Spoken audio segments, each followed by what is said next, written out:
Then the Pharisees and some of the scribes came together to him, having come from Jerusalem. Now when they saw some of his disciples eat bread with defiled, that is, with unwashed hands, they found fault.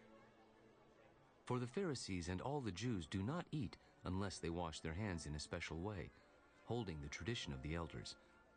When they come from the marketplace, they do not eat unless they wash. And there are many other things which they have received and hold, like the washing of cups, pitchers, copper vessels, and couches.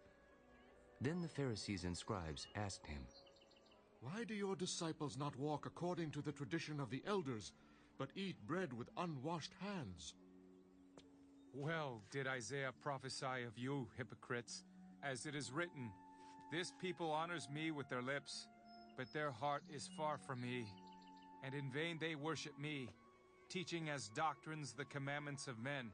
For laying aside the commandment of God, you hold the tradition of men, the washing of pitchers and cups, and many other such things you do.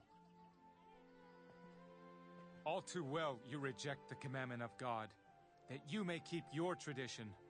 For Moses said, 'Honor your father and your mother,' and he who curses father or mother, let him be put to death. But you say, 'If a man says to his father or mother, whatever profit you might have received from me is korban, that is a gift to God,' then you no longer let him do anything for his father or his mother, making the word of God of no effect through your tradition, which you have handed down, and many such things you do."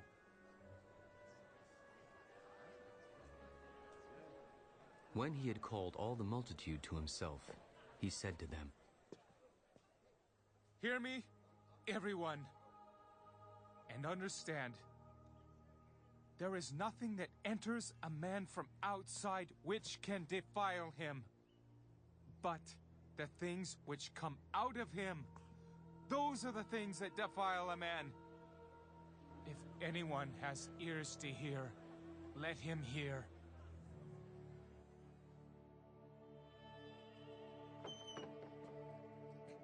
When he had entered a house away from the crowd, his disciples asked him concerning the parable. Are you thus without understanding also? Do you not perceive that whatever enters a man from outside cannot defile him? Because it does not enter his heart, but his stomach, and is eliminated, thus purifying all foods? What comes out of a man, that defiles a man. For from within, out of the heart of men, proceed evil thoughts, adulteries, fornications, murders, thefts, covetousness, wickedness, deceit, lewdness, an evil eye, blasphemy, pride, foolishness. All these evil things come from within and defile a man. From there, he arose and went to the region of Tyre and Sidon. And he entered a house and wanted no one to know it, but he could not be hidden. For a woman whose young daughter had an unclean spirit heard about him, and she came and fell at his feet. The woman was a Greek, a Syrophoenician by birth, and she kept asking him to cast the demon out of her daughter. Let the children be filled first, for it is not good to take the children's bread and throw it to the little dogs. Yes, Lord. Yet even the little dogs under the table eat from the children's crumbs. For this saying, go your way. The demon has gone out of your daughter.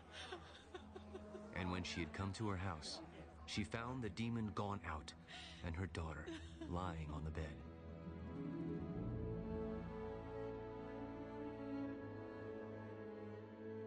Again, departing from the region of Tyre and Sidon, he came through the midst of the region of Decapolis to the Sea of Galilee. Then they brought to him one who was deaf and had an impediment in his speech, and they begged him to put his hand on him. And he took him aside from the multitude, and put his fingers in his ears, and he spat and touched his tongue. Then, looking up to heaven, he sighed. Ephphatha, be opened. Immediately his ears were opened, and the impediment of his tongue was loosed, and he spoke plainly. Then he commanded them that they should tell no one.